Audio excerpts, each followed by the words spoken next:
Hello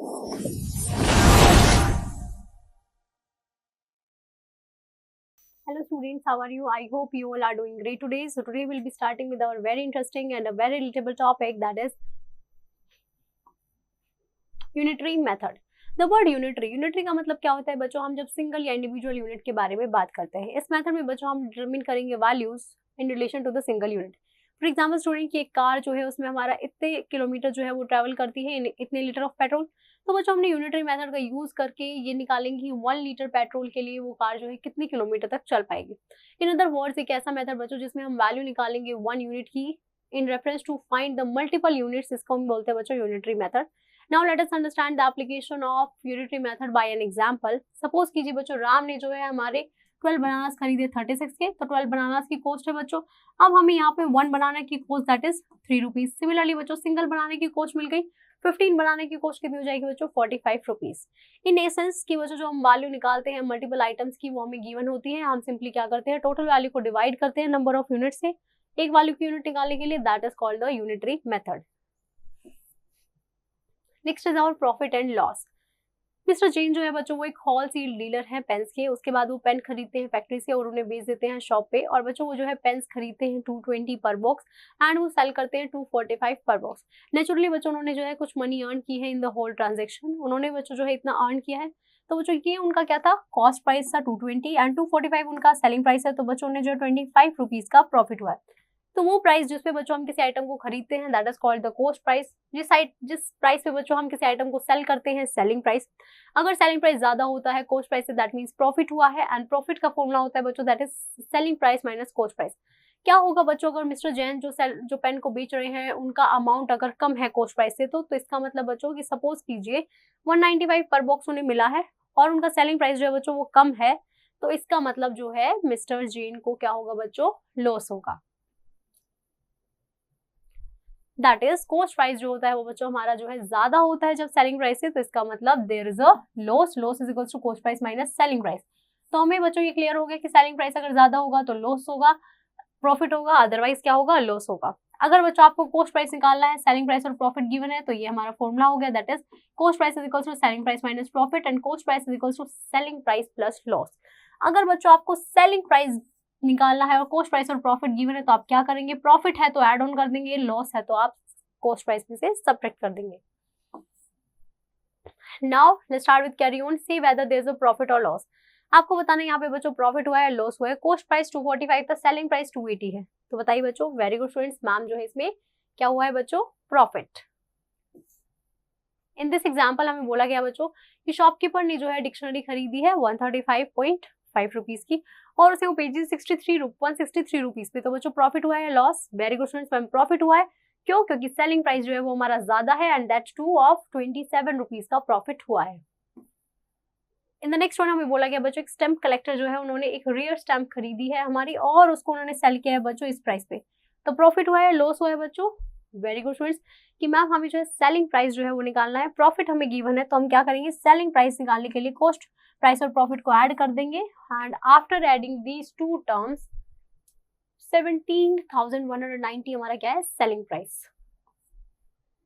in the next one हमें बोला गया बच्चों एक टाइप राइटर ने जो है टाइप किए 300 वर्ड्स इन 5 मिनट्स. हमें बच्चों उसके यूनिफॉर्म स्पीड में बताना है कि 12 मिनट्स में वो कितना राइट कर पाएगा.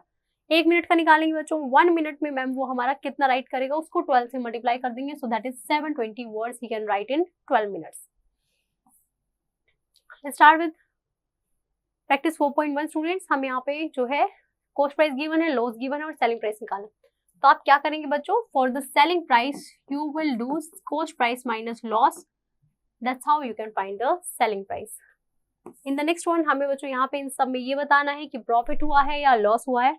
This is the cost price, this is the selling price. क्या हुआ है बच्चों, वेरी गुड स्टूडेंट्स, मैम यहाँ पे हमारा प्रॉफिट हुआ है. इन द नेक्स्ट वन हमें बोला गया बच्चों कि आर्यन जो है उसने जो है बच्चों CD प्लेयर खरीदा है 4000 रुपीज का एंड उसको बच्चों उस पर प्रॉफिट हुआ है 550 रुपीज. अब आपको बच्चों यहाँ पे कॉस्ट प्राइस जो है वो बताना है कि कॉस्ट प्राइस क्या रहा होगा. तो कॉस्ट प्राइस के लिए क्या करेंगे आप बच्चों, यहाँ पे जो है सेलिंग प्राइस में से प्रॉफिट को सब्ट्रैक्ट कर देंगे and you will get your answer of the cost price. Next is our profit and loss percent. हम बच्चों प्रॉफिट और लॉस परसेंट को फाइंड आउट करते हैं फॉर्मूला से। प्रॉफिट परसेंट होता है बच्चों हमारा profit into 100 upon CP, loss percent is loss into 100 upon CP. Now let's look at the example. हमें बोला गया बच्चों दिया ने जो है एक राइस बैग खरीदा है 500 rupees per bag, due to spoilage जो है उसने सेल कर दिया 450 पर बैग।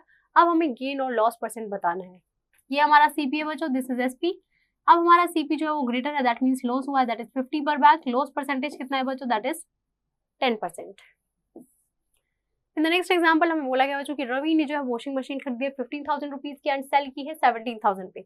तो क्या हुआ है बच्चों, वेरी गुड मैम, प्रॉफिट हुआ है। प्रॉफिट परसेंट कितना होगा बच्चों, that is profit into CP by 100। सो 13.33% का जो है उसे प्रॉफिट हुआ है। अब बच्चों इन केस जब हमें जो है प्रॉफिट परसेंट और प्रॉफिट लॉस या फिर कॉस्ट प्राइस की वैल्यू पता हो तो हम क्या कर सकते हैं बच्चों, प्रॉफिट को कैसे निकाल सकते हैं। Profit is equals to profit percent into CP upon 100 और loss percent is equals to loss percent into CP upon 100। In the next example हमें सेलिंग प्राइस निकालना है बच्चों, कॉस्ट प्राइस और प्रॉफिट परसेंट पता है, तो हम क्या करेंगे बच्चों, very good students ma'am, profit is equals to profit percent into CP upon 100। ये हमारा क्या आ गया, प्रॉफिट आ गया। सेलिंग प्राइस निकालना, तो selling price is equals to CP plus profit, that is 5,750। Shopkeeper को बच्चों यहाँ पे हमें बोला गया है कि लॉस हुआ है 10% का कॉस्ट प्राइस पे। अब बच्चों लॉस हुआ है तो हम लॉस वाला फॉर्मूला लगाएंगे, loss percent into CP upon 100 और अब सेलिंग प्राइस कॉस्ट प्राइस में से सब्ट्रैक्ट कर देंगे। So this is our required selling price. Let's start with practice 4.2 students. हमें बोला गया है कि कियारा ने जो है 50 पेन्स 100 रुपीज के खरीदे हैं और उसने जो है हर पेन को जो है वो सेल किया है 2.5 रुपीज पे और हमें बताना है प्रॉफिट परसेंट और लॉस परसेंट। तो हम क्या करेंगे बच्चों, सबसे पहले मैम 50 पेन की कॉस्ट दी गई है बच्चों 100 रुपीज, तो एक पेन की कितनी हो जाएगी बच्चों, 1 पेन की है हमारी 2 रुपीज।